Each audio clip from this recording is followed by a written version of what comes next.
ಅದಕ್ಕೋಸ್ಕರ ಈ ಪೋಸ್ಟ್ ಬಂದಿದ್ದಾರೆ ಅಂತ. ಇಲ್ಲ, ಅದಂತದಿಲ್ವೇ ಇಲ್ಲ. ನಮ್ಮ ಆಸ್ತಿ ಉಳ್ಕೊಳ್ಳೋದು ಇದ್ರೆ ನಾವು ಎಲ್ಲ we want to be doing all the work.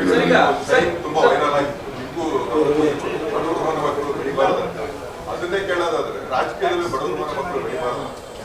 Pratap Simha ಅವರು ವರ್ಷಗಳ ಕಾಲ ಅನೇಕ ಅಭಿವೃದ್ಧಿ ಕೆಲಸಗಳನ್ನು ಮಾಡಿ ಟಿಕೆಟ್ ನನಗೆ ಸಿಗುತ್ತೆ. ಅದರ ಟಿಕೆಟ್ ತಪ್ಪಿಸಿ ನೀವು ಟಿಕೆಟ್ ಬಡವರ ಮಕ್ಕಳು ಬೆಳಿಬಾರದು. ನಾನು ಟಿಕೆಟ್ ತಗೊಂಡಿಲ್ಲ, ಪಕ್ಷ ತೀರ್ಮಾನ ಮಾಡಿಲ್ಲ. ಯಾರು ಹೇಳಿದ್ದಾರೆ ಬೆಳಿಬಾರ್ದು ಅಂತ? ಸರ್, ಈಗ ನೀವು ರಾಜಕಾರಣಕ್ಕೆ ಬರೋದ್ರ ಬಗ್ಗೆ ಪ್ರಮೋದ ದೇವಿ ಅವರು ಎಲ್ಲೂ ಕೂಡ ಮಾತನಾಡಿಲ್ಲ ಈವರೆಗೂ. ಅವರ ಅಭಿಪ್ರಾಯ ಕೂಡ ಎಲ್ಲೂ ಕೂಡ ಅವ್ರ ಅಭ್ಯರ್ಥಿ ಅಲ್ಲಪ್ಪ, ನಾನು ಅಭ್ಯರ್ಥಿ. ಅದು ಯಾವಾಗಲೂ ಇದ್ದೇ ಇರುತ್ತೆ.